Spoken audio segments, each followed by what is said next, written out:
안녕하세요. 뵙게 돼서 반갑습니다. 오늘 아침 참 예배를 드리면서 제가 참 마음에 큰 감동이 있었습니다.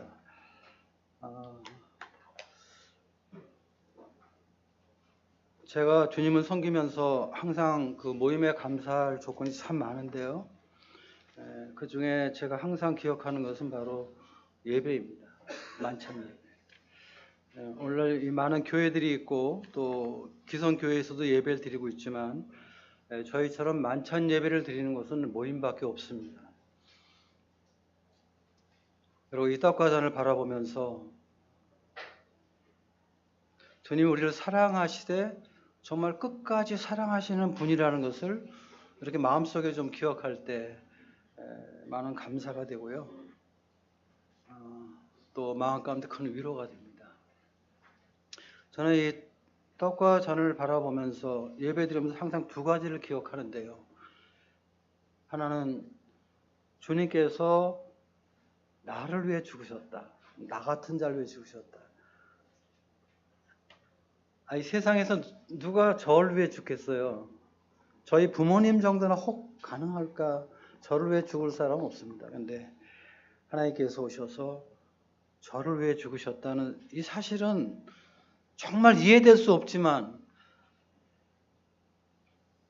너무나 감사가 되고 감동이 되고 처음 구원받았을 때 그 감동이 저는 지금도 기억할 때마다 가지고 있습니다. 저 로마서 5장 말씀을 읽다가 로마서 5장 8절에서 우리가 아직 죄인 되었을 때 그리스도께서 우리를 위하여 죽으심으로 우리에 대한 하나님의 사랑을 확증하셨다 하는 이 말씀을 통해서 제가 구원을 받았거든요. 그때 십자가를 바라봤을 때 주님께서 십자가의 죽으심이 내가 구원받다는 증거라고나 하는 것을 깨닫게 됐죠. 그리고 나와 같은 자를 위해 죽으셨다는 사실이 너무 감사했고요. 그 다음에 또 하나 기억하는 것은 그 주님과 함께 나의 옛사람이 죽었다는 것입니다.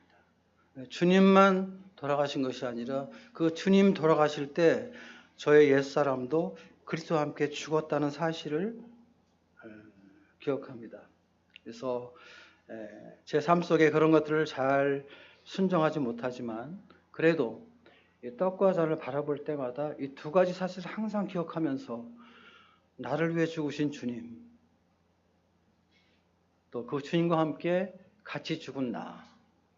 그래서 이제는 내 안에 살아계신 주님께서 나의 삶을 인도하시고 또 나를 주관하셔서 주님께서 영광을 받으시는 그런 삶이 되어야 된다 하는 생각을 이렇게 하게 됩니다.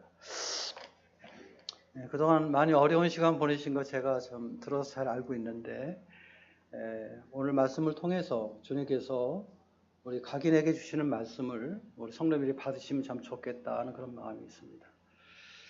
우리 욥기 1장에 있는 말씀을 한번 보겠습니다.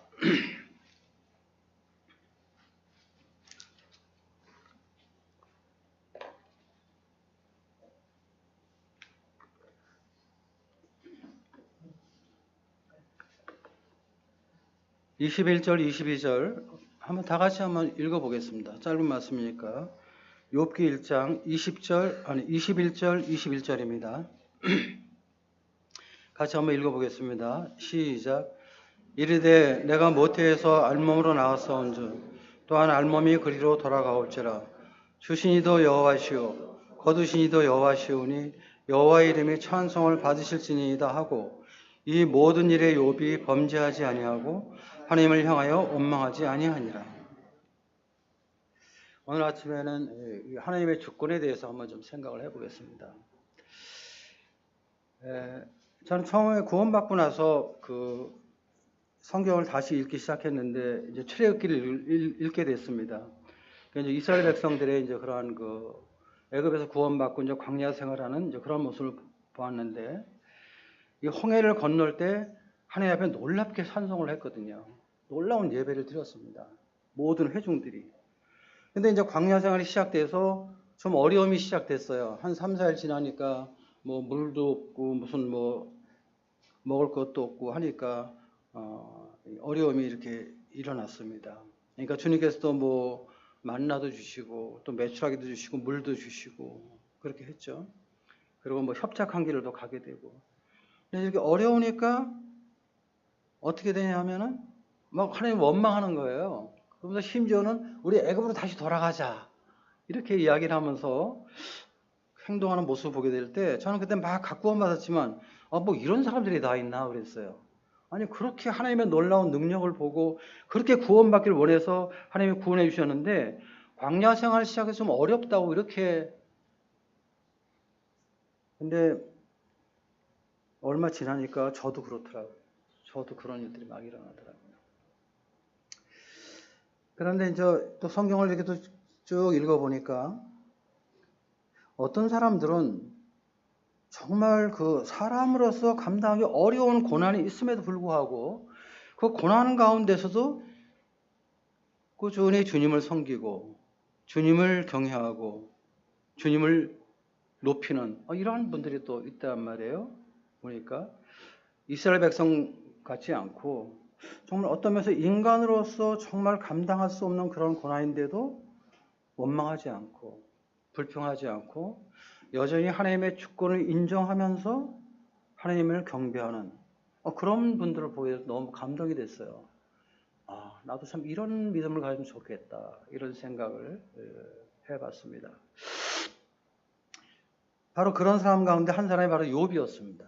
욥은 1장 1절에 보니까 우스 땅에 욥이라 불리는 사람이 있었는데 그 사람은 온전하고 정직하여 하나님을 경외하며 악에서 떠난 자더라. 이건 이제 사람이 평가한 게 아니라 하나님이 욥을 평가한 것입니다. 그런데 하나님이 욥을 보실 때 온전하고 정직하고 하나님을 경외하며 악에서 떠난 자더라. 참 이 말씀 묵상하면서 주님께서 나를 보실 때 나도 이런 사람이 되면 좋겠다. 특별히 여기 세 번째 보면 하나님을 경외하며. 이 하나님을 경외한다. 사실 모임이라는 여러 가지 문제들을 보게 될 때 이 하나님을 경외하면 거의 일어나지 않을 일들입니다. 그런데 우리가 하나님을 경외한다고 말로는 말을 하는데 실제 나타나는 모습들을 보면 경외하지 않기 때문에 나오는 문제거든요. 나도 참 이런 사람이 되었으면 좋겠다. 이런 생각을 제가 해본 일이 있습니다. 어쨌든 이 욥의 신앙은 하나님 앞에 인정받는 이런 놀라운 신앙이었습니다. 그런데 6절부터 12절에 보면은 이 하늘에서 일어난 일을 우리에게 살짝 보여주고 있습니다. 우리는 땅에 살고 있기 때문에 하늘의 일을 모르잖아요. 근데 하늘에서 어떤 일이 벌어졌냐면 하나님과 이 사탄과 대화하는 것이 일어납니다. 8절에 보면 여호와께서 사탄에게 이르시되 네가 내 종 욥을 주의하여 보았느냐. 그와 같이 온전하고 정직하여 하나님을 경외하며 악에서 떠난 자는 세상에 없느니라. 하나님이 욥을 사탄에게 자랑했어요. 인정을 한 것이죠. 근데 사탄은 항상 송사하는 자잖아요. 정죄하는 자잖아요. 받아들이는 자가 아닙니다. 사탄은 지금도 그렇죠. 교회 안에서 우리 안에서 항상 정죄하고 송사하면서 교회를 어렵게 합니다. 하나님의 말씀한데도 그는 승복하지 않았습니다. 그러면서 10절에 보니까 9절에 사탄이 여호와께 대답해 이르되 욥이 어찌 까닭없이 하나님을 경외하리이까. 주께서 그와 그의 집과 그의 모든 소유물을 울타리로 두르심 때문이 아니니까. 주께서 그의 손으로 하는 바를 복되게 하사 그의 소유물이 땅에 넘치게 하셨음이니이다. 이제 주의 손을 펴서 그의 모든 소유물을 치소서. 그리하시면 틀림없이 주를 향하여 욕하지 않겠나이까. 이런 겁니다. 하나님, 욥이 괜히 하나님 섬기나요? 하나님께서 욥에게 복을 주셔서 많은 물질을 주고 욥의 자녀들도 세상에 성공해서 훌륭한 사람으로 세워주고 주님께서 하나님의 복을 울타리처럼 욥에게 이렇게 주셨으니까 욥이 하나님을 섬기는 것이죠. 그런데 그 복을, 그 소유물을 주님께서 치시면은 욥은 주를 향하여 욕할 것입니다. 이렇게 얘기했어요. 12절 여호와께서 사탄에게 이르시되 내가 그의 소유물을 다 네 손에 맡기노라. 다만 그의 몸에는 내 손을 대지 말지니라. 사탄이 그 여호와 앞에서 물러가니라. 이것이 바로 하늘에서 일어난 일입니다. 우리는 아무것도 모르죠. 우리 땅에 사는 사람들이에요. 그런데 이제 13절부터 하늘에 있었던 이러한 일들이 끝나자마자 13절부터 이제 엄청난 일들이 벌어지게 되죠. 욥이 가지고 있던 모든 재산, 소 500결이, 나귀 500마리, 양 7,000마리, 약대 3,000마리, 어마어마한 부거든요. 동방의 가장 부자였어요. 그런데 어느 날 하루 만에 이 모든 것들을 다 뺏겨버리죠. 뭐 스바인이 와서 뺏어가고, 하늘에서 불이 내려와서 죽고, 또 갈대인이 약탈하고. 여러분들 이런 일이 일어나면 여러분 어떻게 하시겠어요? 저는 뭐 이렇게 있어도 양 한두 마리만 죽어도 아마 하느님 앞에 눈을 흘릴 것 같아요. 근데 지금 이건 양 한두 마리가 아니라 욥이 가지고 있던 모든 재산에 대해서 다 잃어버린 거예요. 그런데 또 뭐 이것만이 아니잖아요. 18절 보니까 그가 아직 말하는 동안에 또 한 사람이 와서 이르되 주인의 자녀들이 그들의 마다들의 집에서 음식을 먹으며 포도주를 마시는데 거친 들에서 큰 바람이 와서 집 네 모퉁이를 침에 그 청년들 위에 무너짐으로 그들이 죽었나이다. 나만 홀로 피하였음 주인께 아래로 왔나이다. 욥의 10남매 10명의 자녀가 있었잖아요. 이제 마다들 집에서 뭐 쉽게 얘기하면 요즘에 이제 가족 모임을 가진 거예요. 그래서 욥의 자녀들이 모여서 음식을 먹는데 큰 바람이 불어가지고 그 집이 무너졌어요. 그래서 그들이 다 죽었어요.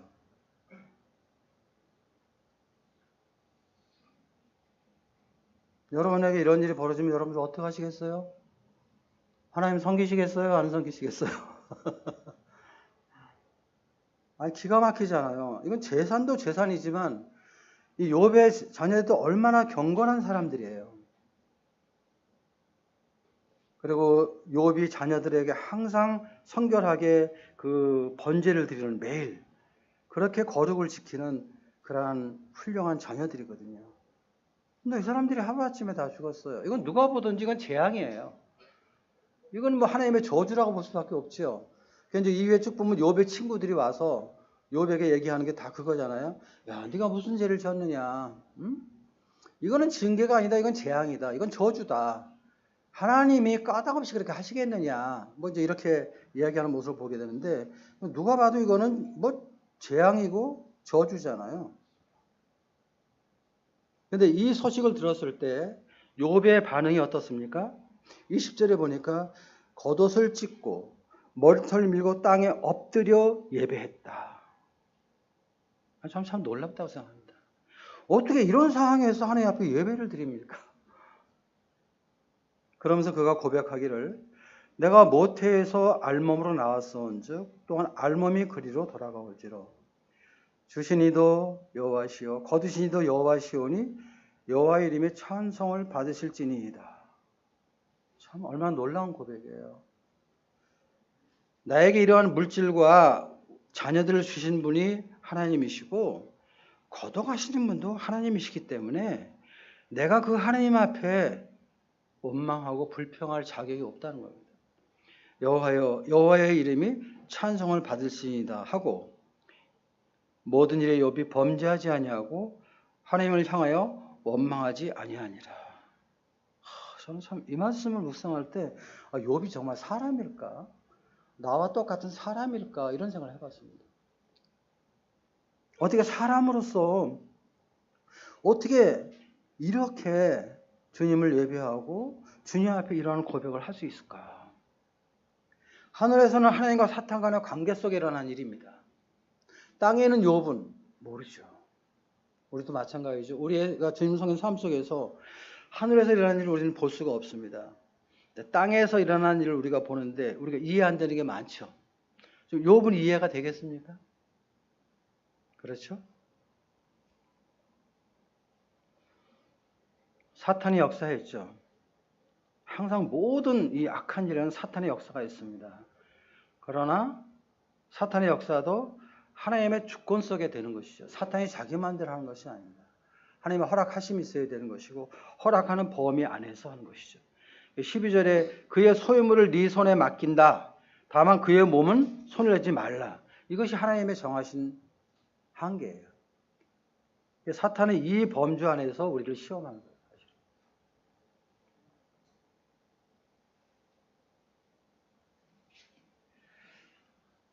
이러한 간증을 통해서 욥은 사탄이 말한 것처럼 욥이 하나님을 섬긴 것은 하나님께서 욥에게 물질적인 축복을 주시고 자녀에게 복을 주셔서 그 복 때문에 하나님을 섬긴 것이 아니라는 것을 온 천하에 보여주었죠. 그리고 욥이 하나님을 섬기는 것은 하나님 자신을 사랑하고 하나님 자체만을 경외하는 그런 신앙인 것을 온 세상에 보여줬습니다. 이 장에 보면요, 또 여호와와 사탄이 또 이렇게 대화하는 모습이 나옵니다. 2장 3절, 여호와께서 사탄에게 이르시되 네가 내 종 욥을 취하여 보았느냐? 그와 같이 온전하고 정직하여 하나님을 경외하며 악에서 떠난 자가 세상에 없느니라.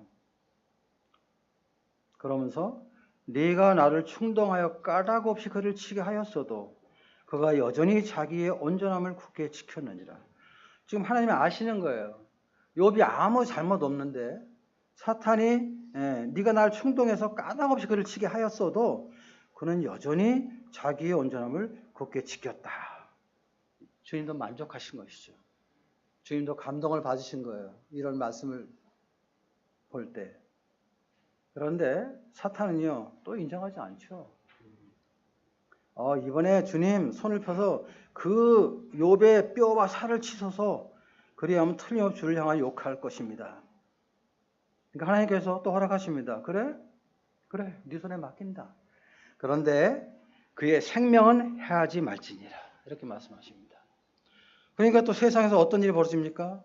갑자기 욥의 발바닥부터 정수리까지 종기가 나가지고 제 가운데 앉아서 질그릇 조각을 가져다 몸을 긁고 있는 아주 비참한 욥의 모습이 나옵니다. 몸 전체가 피부병으로 부스럼 덩어리가 돼가지고 이건 사람이 아니라 무슨 괴물처럼, 그리고 제 가운데 앉아서 질그릇 조각으로 몸을 긁고 있는 욥의 모습, 동방의 부자로서 또 세상에서 존경받는 신앙인으로서의 그 훌륭한 욥의 모습은 감대없고, 이건 짐승보다 더 비참한 모습으로 내려앉는. 그래서 9절에 보니까 그의 아내가 그에게 이르되 당신이 그래도 자기 온전함을 굳게 지키느냐? 하나님을 욕하고 죽어라. 이런 말을 했단 말이에요.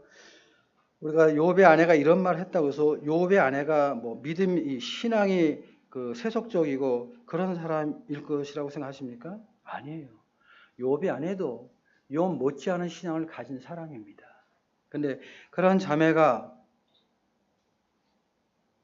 하나님을 욕하고 죽으라고 이야기할 정도였으면 욥이 당한 환경이 얼마나 비참하고 처참했으면 이렇게 말했겠어요? 그리고 우리는 대부분 그렇죠. 여자들이 이렇게 말하면 남자들 다 그냥 끌려가잖아요. 집에서도 아내가 얘기하면 남편들이 막 끌려가는 게 요즘 좀 그런 모습을 보이고 있잖아요. 근데 욥은 그의 아내의 이런 말에 동의하지 않았습니다. 그럼 뭐라고 얘기하냐면, 그가 이르되 그대의 말이 한 어리석은 여자의 말 같도다. 우리가 하나님께 복을 받았은즉 화도 받지 아니하겠느냐 하고 이 모든 일에 욥이 입술로 범죄하지 아니하니라.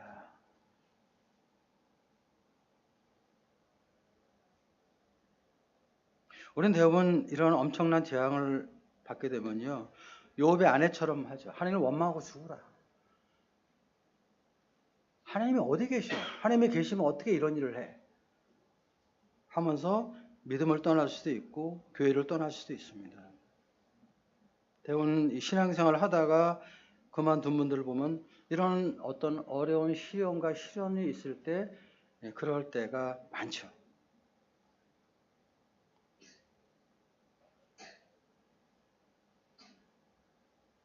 그런데 욥은 정말 범죄할 수밖에 없는 그런 환경, 믿음을 버릴 수밖에 없는 환경, 하나님 앞에 원망하고 정말 하나님 앞에 불평할 수밖에 없는 그런 환경임에도 불구하고 그는 결코 입술로 하나님을 원망하지 않았다는 것입니다. 왜냐하면 어떤 환경이 허락되더라도 하나님은 여전히 선한 분이라는 것입니다. 하나님은 공의로우신 분이라는 것입니다. 지금 내가 이해되지 않은 이런 상황이 올지라도, 이해될 수 없는 이런 엄청난 재앙을 받더라도 하나님은 여전히 하나님이라는 것입니다. 그는 하나님의 주권을 인정한 거예요. 그래서 하나님의 선하심과 그분의 인자하심을 의심하지 않고 정말 자기가 일어난 모든 환경이 정말 자기가 이해되지 않고 동의되지 않지만 하나님의 주권 속에서 일어난 것을 깨닫고 그는 주님 앞에 무릎을 꿇고 예배를 드린 것입니다. 그리고 그의 고백은 정말 균형 잡힌 신앙이에요. 하나님께 복을 받았은즉 화도 받지 아니하겠느냐. 우리는 항상 우리가 하나님 믿고 사니까 하나님은 항상 나에게 복을 주어야만 된다고 생각하고 살죠. 사실 이것은 우리가 올바른 신앙은 아닙니다. 욥의 고백한 말을 보니까 하나님께 복을 받았은즉 화도 받을 수 있는 거예요. 근데 우리는 화는 생각하지 않죠. 어쨌든 욥이 이렇게 고백을 하면서 주님께 예비하는 이런 모습을 보게 될 때 이 신앙이라는 것은 참 놀랍다. 욥 자체에 이런 능력이 있는 것이 아니잖아요. 욥이 믿는 하나님, 욥이 믿는 하나님의 능력 속에 이런 일이 나타나는 것이잖아요. 그래서 우리가 이 하나님 믿는다는 믿음이 참 놀라운 것이다. 이런 생각을 해봅니다.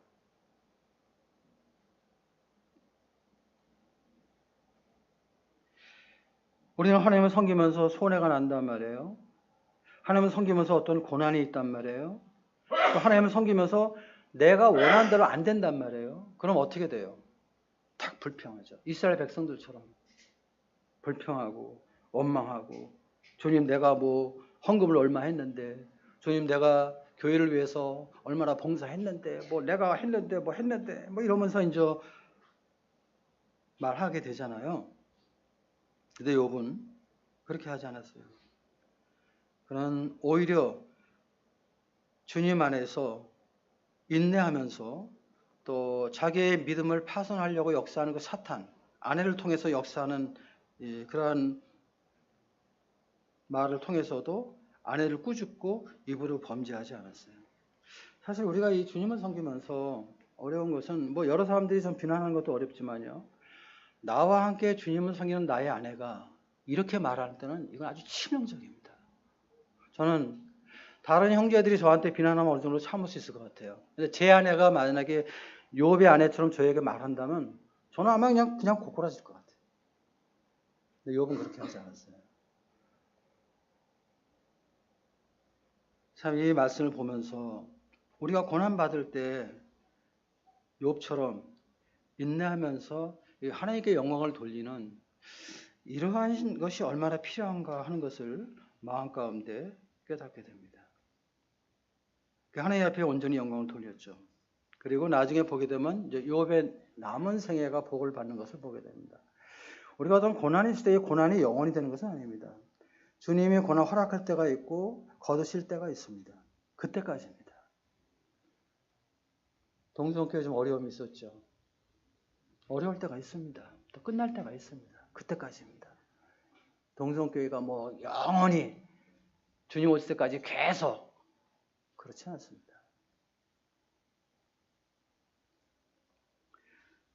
욥에게 닥친 모든 환경이 욥으로서는 이해가 될 수 없었지만 그는 믿음으로 하나님의 주권을 인정한 것입니다. 그리고 범죄하지 않은 거예요. 그러면서 하나님의 나에게 복을 주시기 때문에 하나님을 섬기는 것이 아니라 하나님이 나의 하나님이기 때문에 하나님이 나의 주님이기 때문에 나는 하나님을 섬기고 하나님을 사랑한다는 것을 온 세상에 선포한 것입니다. 그러니까 욥은 하나님의 주신 축복보다 하나님 한 분으로 만족한 사람이에요. 참 이런 걸 생각해 볼 때 참 우리에게 고난이 온다 할지라도 이 하나님의 주권을 인정하고 주님을 경배하는 것을 배우는 것이 얼마나 필요할까 하는 생각을 해봤습니다. 사실 우리의 신앙은 굉장히 간사하거든요. 내가 원하는 것을 주님이 주시면 늘 감사하죠. 내가 원하지 않는 것이 일어나면요, 불평하고 원망하고 그렇게 하죠. 근데 주님은 때로는 우리가 원하지 않지만 주님은 때로 우리에게 고난을 허락하실 때가 있어요. 근데 그 고난은 우리의 믿음을 파손하기 위한 고난이 아니라 우리의 믿음을 한 단계 업그레이드하기 위한 고난이에요. 이것이 달라요. 사탄의 시험과 하나님의 시련은 이런 차이가 있어요. 욥은 이러한 고난을 통해서 정말 후일에 인내하는 욥, 하나님의 주권을 인정하고 하나님께 영광을 돌리는 그러한 욥으로서 오늘날까지도 온 세계에 선포되고 있죠. 아마 이러한 사실이 없었으면 욥기는 기록이 안 됐을 거예요.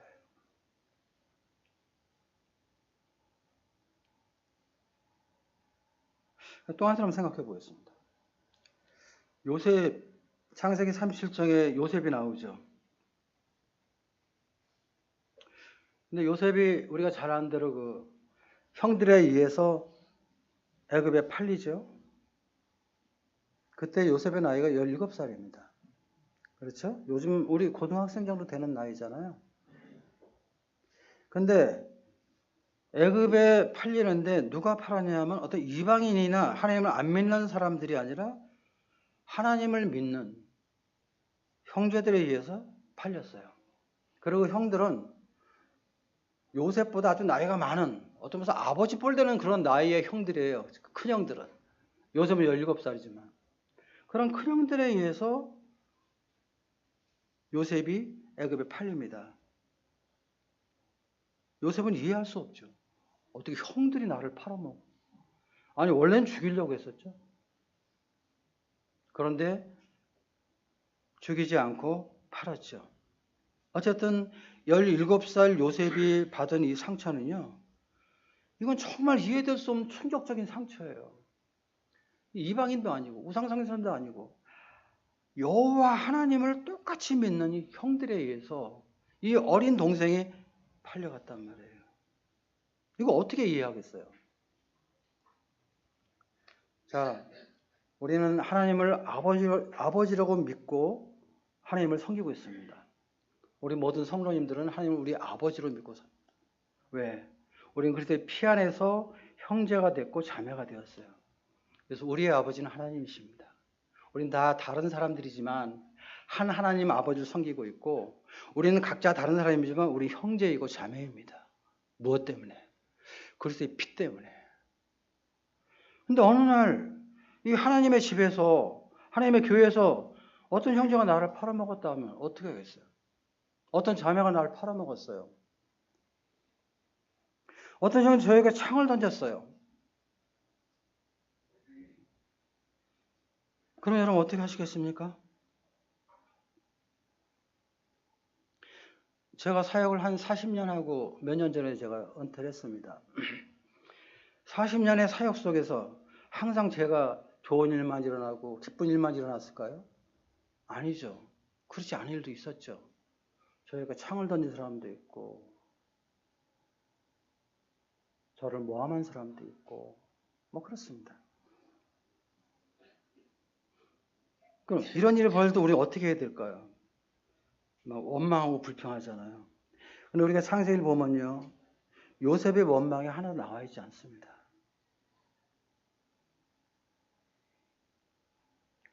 그리고 사실은 그 팔리게 된 그런 일이 일어나는 동기는 무엇 때문에 그래요? 시기심 때문이었습니다. 시기심, 형들의 시기심 때문에 교회 안에서 일어나는 일들은 다 이 시기심 때문에 일어나는 것입니다. 아버지가 문제가 있었죠. 야곱이 지나치게 요셉만 사랑했어요. 그래서 색동옷을 입었어요. 그러니까 메이커 딱 사준 거죠. 다른 형들은 저 동대문 시장에서 그냥 싸구려 사다 입히고. 거기다 또 요셉이 또 꿈을 꿨는데 뭐 형들의 별이 나에게 절했다. 형들의 별이상이 뭐 나한테 절했다. 뭐 이렇게 얘기를 하니까 그렇지 않아도 자존심 상한 형들에게 있어서 요셉의 꿈 이야기는 아주 형들의 그 마음 가운데 엄청난 그 상처를 줬어요. 그래서 결국 그 시기 질투심이 그 어린 동생을 죽이려고 했다가 애굽의 상인에게 팔아먹었단 말이에요.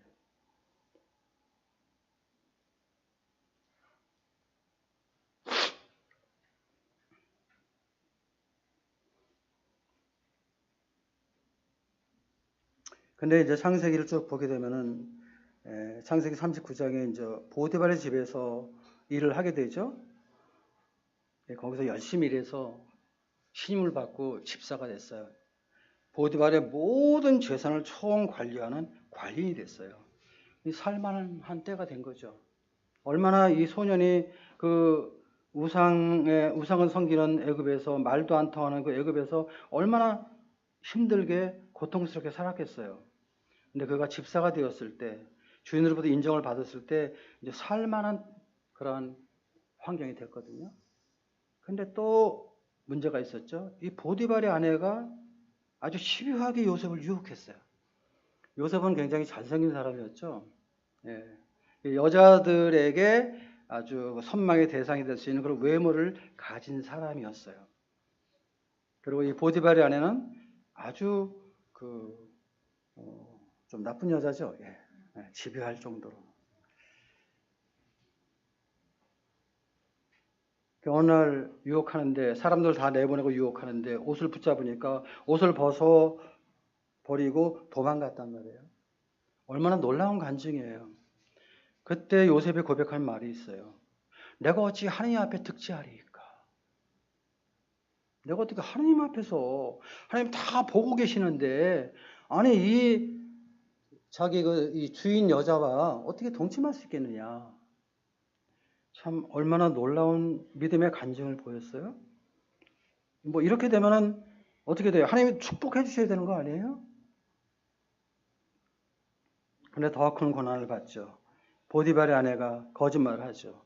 이 히브리 종이 나를 겁탈하려고 했다. 이래가지고 억울하게 지하 감옥에 갇히잖아요. 햇볕을 볼 수 없는 지하 감옥. 정치범들이 모이는 지하 감옥. 근데 거기서 술 맡은 관원장을 만나고 떡 맡은 관원장을 만납니다. 그래서 이제 그들에 대한 예언을 하게 되고 술 맡은 관원장에게 나를 기억해달라고 했어요. 네가 이제 앞으로 복직될 거니까 나를 기억해달라고 그랬어요. 근데 그 요셉의 말대로 복직이 됐는데 이 사람이 요셉을 딱 잊어먹었어요. 그래서 요셉은 계속 감옥에 갇히게 되죠. 근데 요셉을 감옥에서 꺼낸 사람은 누구예요? 하나님이 꺼내십니다. 어떻게? 바로에게 꿈을 꿨어요. 근데 바로가 꿈을 꿨는데 무슨 뭐 이 황소 살찐 황소 7마리가 있고 또 마른 황소 7마리가 있는데 마른 황소와 살찐 황소를 다 잡아먹은 거예요. 근데 이 꿈이 무엇인지 모르겠는 거예요.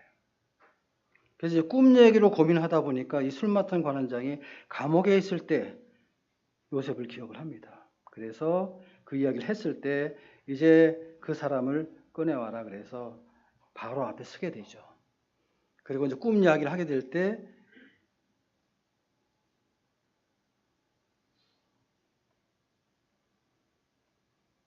요셉의 그 꿈을 다 풀게 되죠. 그래서 이 일을 해결할 수 있는 유능한 사람을 세워서 준비해야 된다. 이렇게 얘기했을 때 바로가 바로 요셉을 애굽의 총리로 임명을 합니다. 그렇죠? 그때가 30살입니다. 30살. 그러니까 13년 후에 감옥에서 나옵니다. 우리 창세기 41장을 보겠습니다.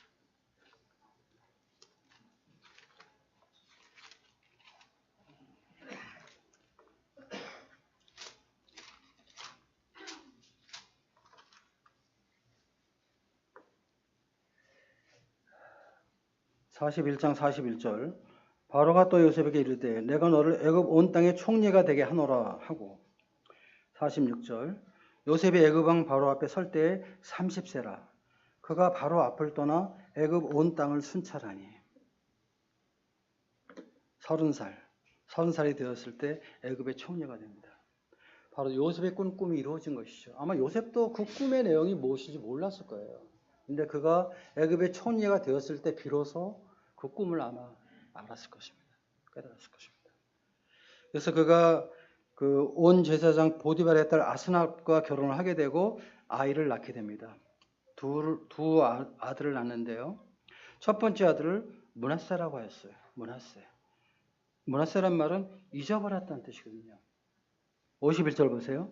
요셉이 그의 장남의 이름을 므낫세라 하였으니 하나님이 내게 내 모든 고난과 내 아버지 온 집 일을 잊어버리게 하셨다. 요셉이 17살 때 당한 그 이해할 수 없는 사건, 하나님, 아버지 하나님을 믿는 형제들이 자기를 애굽에 팔아먹은 그 사건, 잊을 수 없고 용서할 수 없는 그러한 사건인데, 그가 애굽의 총리가 되었고 애굽으로 오는 것이 하나님의 뜻이라는 것을 깨닫게 되었을 때 하나님이 내게 내 모든 고난과 내 아버지 온 집일을 잊어버리게 하셨다. 그래서 므낫세라고 했습니다. 이것은 뭐예요? 이미 형들을 용서하고 있다는 얘기예요. 형들의 모든 것들을 용서하고 있는 거예요. 근데 이것이 요셉에 의해서가 아니라 하나님의 능력에 의해서 그렇게 되는 것이죠. 두 번째 아들 이름이 에브라임 뭐예요? 에브라임은 창성하다 하는 그런 뜻입니다. 그래서 52절 보면 처남의 이름은 에브라임을 하였으니 하나님의 나를 내가 수고한 땅에서 번성하게 하였다 합니다.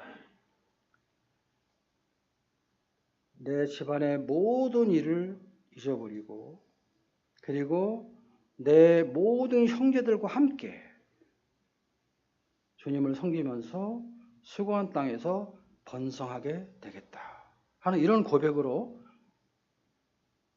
요셉이 이름을 진 것입니다. 요셉이 이렇게 할 수 있었던 것은 그 꿈이 이루어졌기 때문이에요. 요셉이 꿈이 이루어지려면 애굽으로 와야 되거든요. 그리고 보디발의 집에 있어야 돼요. 그리고 어쨌든 무슨 일을 통해서 지하 감옥에 갇혀야 돼요.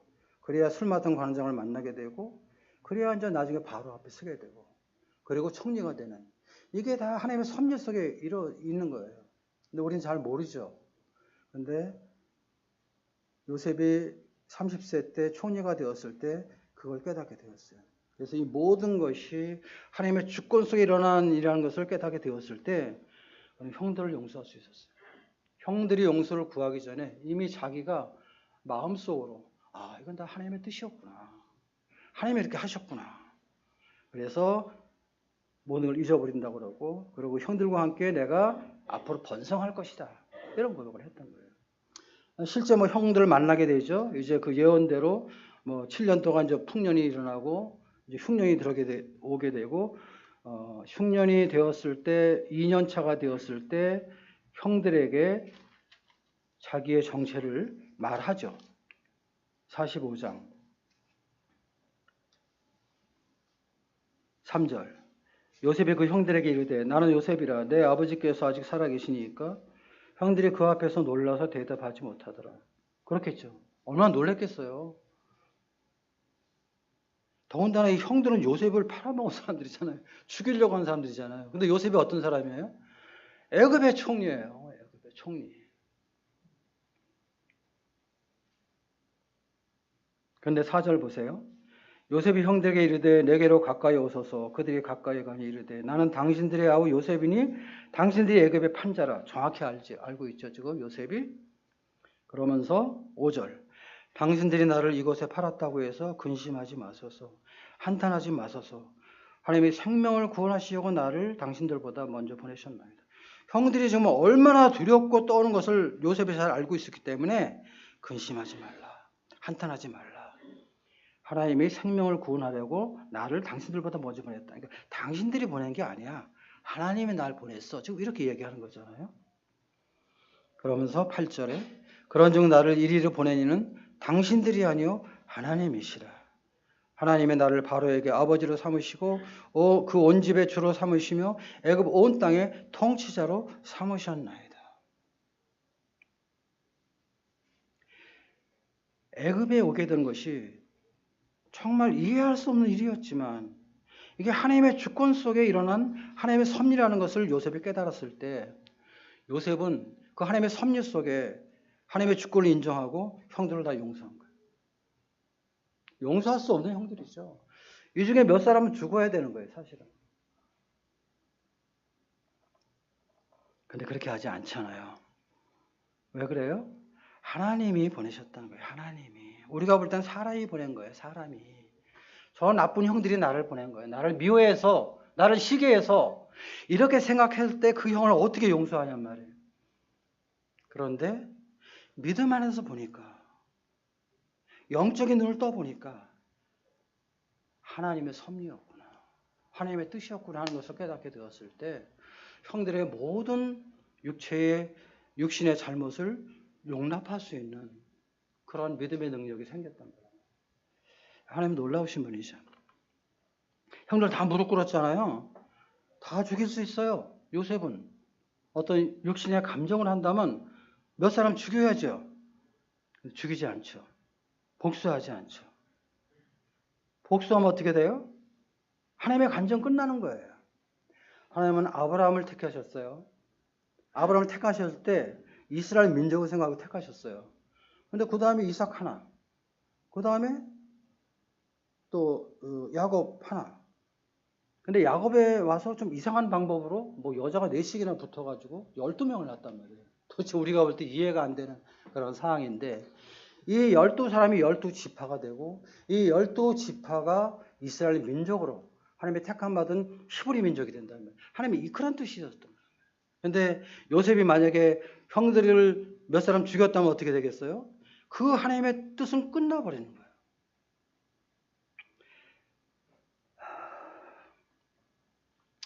피해받은 사람이 가해자를 용서한다는 건 참 어려워요.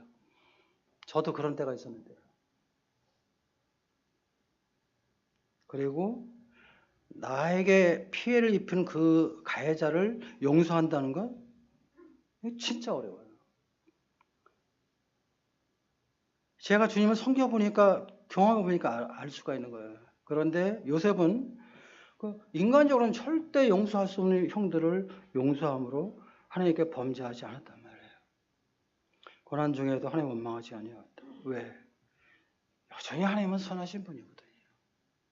하나님은 선하신 분이십니다. 우리가 원하는 일이 일어났든 원하지 않던 일이 일어났든 우리의 환경이 비참하든 또 영광스럽든 관계없어요. 하나님은 항상 선하신 분이십니다. 이것을 의심해서는 안 돼요. 하나님의 주권을 인정할 때 우리는 하나님의 선하심을 의심하지 않는 것입니다. 하나님은 나의 하나님이기 때문에, 하나님은 나의 주님이기 때문에 하나님 믿는 자로서 주님의 이름이 영광을 받도록 그렇게 한 것이죠. 근데 요셉이 어떻게 이렇게 할 수 있었을까요? 요셉 자체에 그런 능력이 있는 게 아니에요. 요셉이 믿는 하나님, 그 하나님에 대한 믿음의 능력이 이렇게 놀라운 신앙의 위인으로 우리에게 보여준다는 것이죠. 시간이 많이 됐네요. 한 구절 더 보겠습니다. 다니엘서 1장 보겠습니다. 다니엘 1장.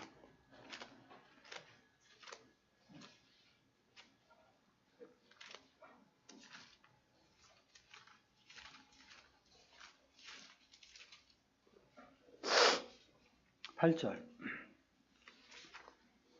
다니엘은 뜻을 정하여 왕의 음식과 그가 마시는 포도주로 자기를 더럽히지 아니하리라 하고 자기를 더럽히지 아니하도록 환관장에 구하니.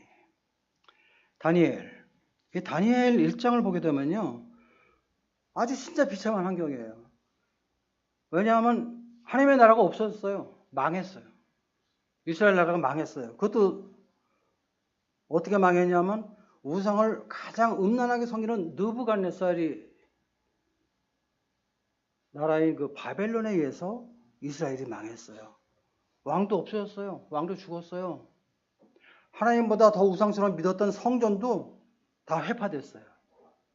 그들은 절대 예루살렘에 성전이 있기 때문에 이스라엘은 망하지 않는다고 그랬거든요. 근데 하나님의 성전도 다 무너뜨리셨어요. 그리고 이제 많은 사람들이 죽고 포로로 붙잡혀가고 너무나 고통스러운 환경이 바로 다니엘이 하나님을 섬겼던 시대입니다.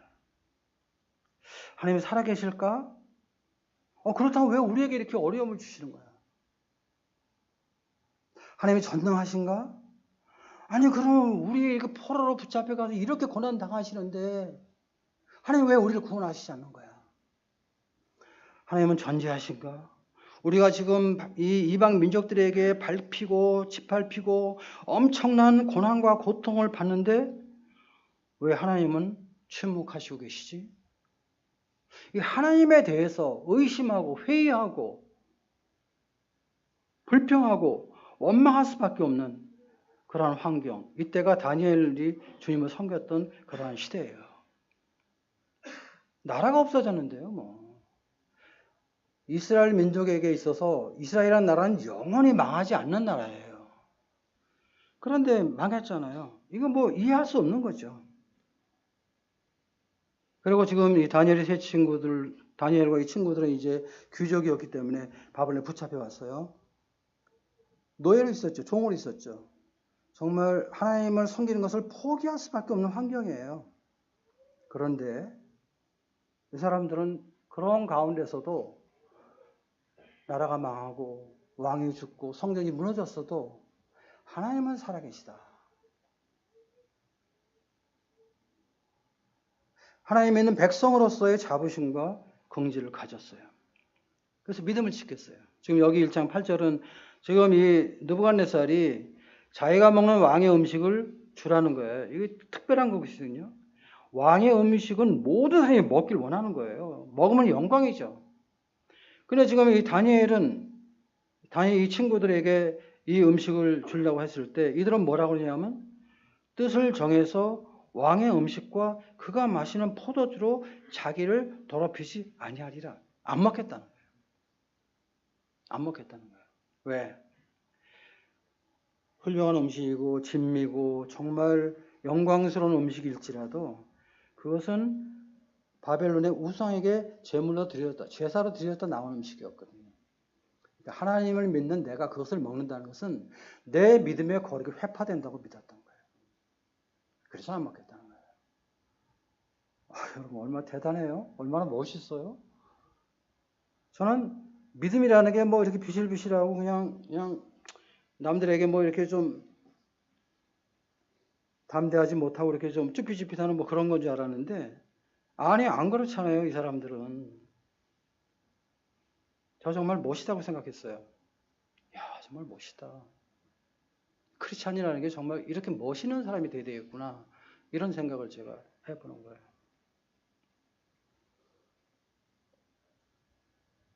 그래서 안 먹었잖아요.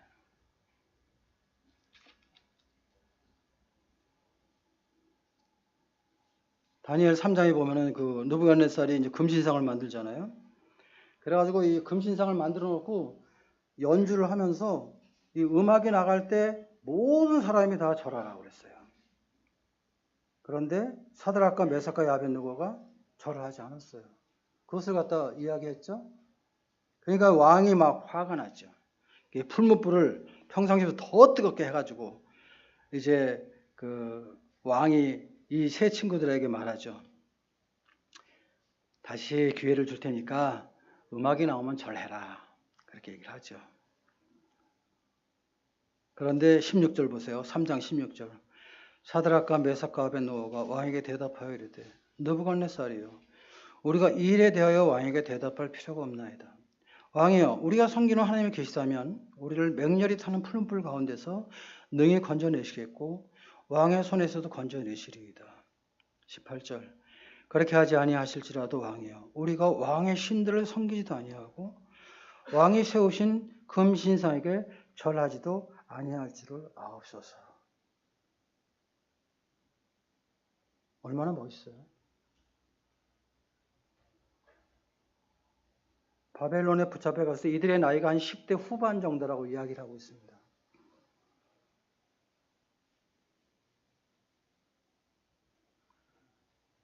그리 아니하실지라도 그렇게 하지 아니하실지라도 우리는 왕의 신들에게 절하지 않겠습니다. 이게 진짜 믿는 사람 아니겠어요? 예. 정말 감동이 되고요. 정말 마음에 토정이 돼요. 내가 이런 상황이면 어떻게 될까? 평상시는 못한다고 하는데 또 어떤 때는 주님이 도우시면 나도 할 수 있다. 뭐 이런 마음이 생겨요.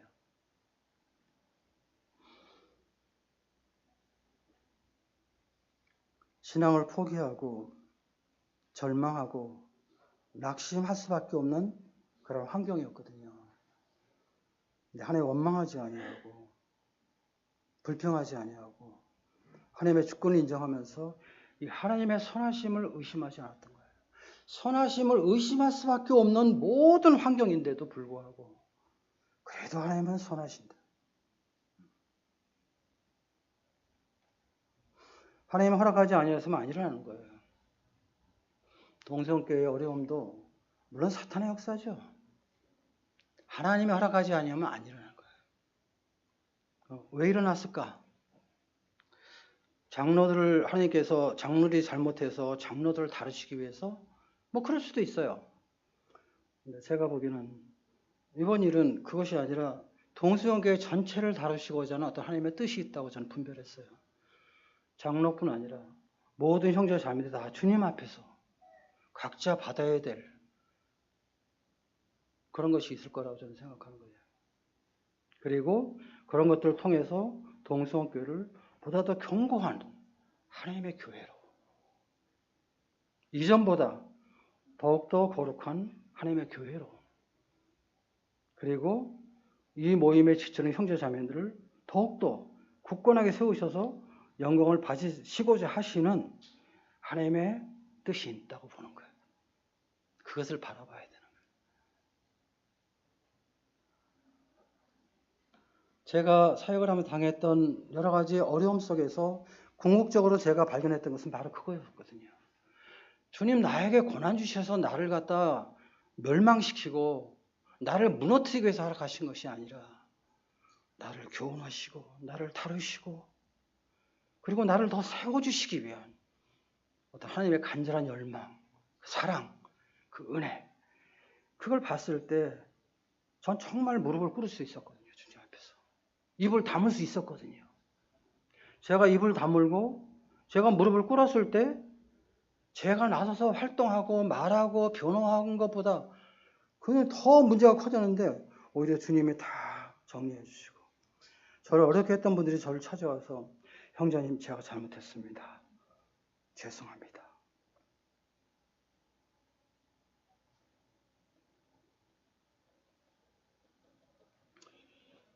그렇게 해주셨거든요.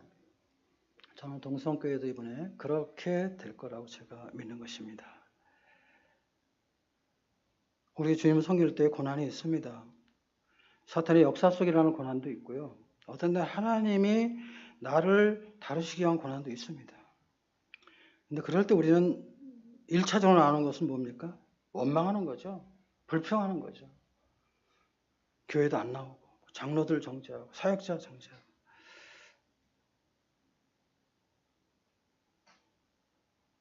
예배도 안 드리려고 하죠. 그것은 구원받은 하나님의 자녀로서 합당한 자세가 아니란 거죠. 오늘 예배 시간에 우리가 내가 너 위에 피 흘려 숨적인 너희 나 위에 무엇하느냐 이 찬송가 가사를 오늘 형제님이 읽어주셨는데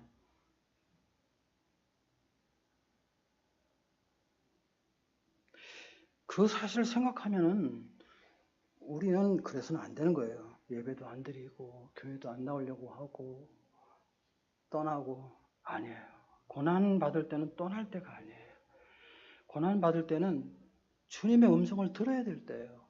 움직일 때가 아니야. 무릎을 꿇고 엎드릴 때예요.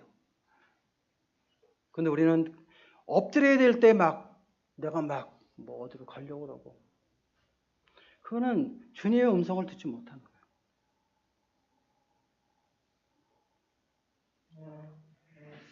사실 오늘 아침 우리가 떡과 잔으로 예배 드리면서 다시 한번 우리가 생각해 보는 것은 우린 다 죄인이라는 것입니다. 저도 죄인이고 여러분도 죄인이고 죄 속에서 우리가 구원받을 수는 없잖아요. 마땅히 심판받을 자예요. 그런데 하나님께서 우리를 구원하셨어요. 그분의 아들 그리스도의 거룩한 피를 통해서 그 아들의 생명을 통해 저희를 구원하셨어요. 이거 어떻게 있겠어요? 이거 어떻게 우리가 부인하겠어요?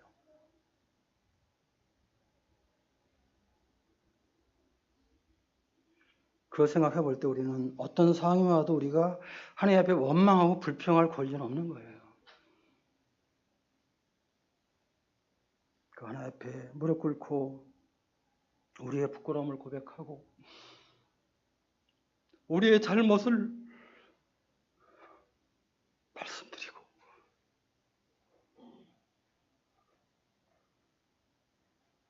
그래서 주님의 은혜를 우리가 이제 바라야 되는 거죠.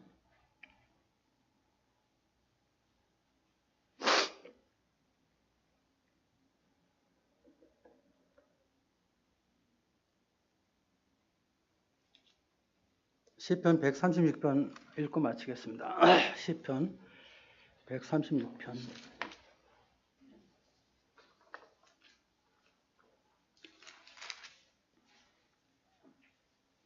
1절입니다. 여호와께 감사하라.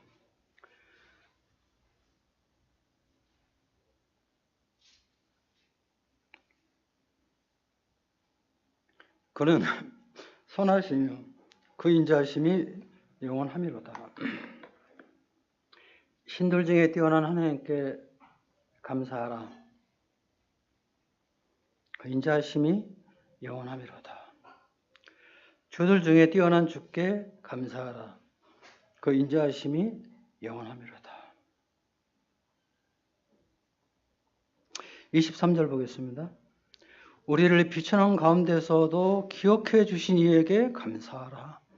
그 인자하심이 영원하미로다. 우리의 대적에게서 건지신 이에게 감사하라. 그 인자하심이 영원하미로다. 모든 육체에게 먹을 것을 주신 이에게 감사하라. 그 인자하심이 영원하미로다. 하늘의 하나님께 감사하라. 그 인자하심이 영원하미로다.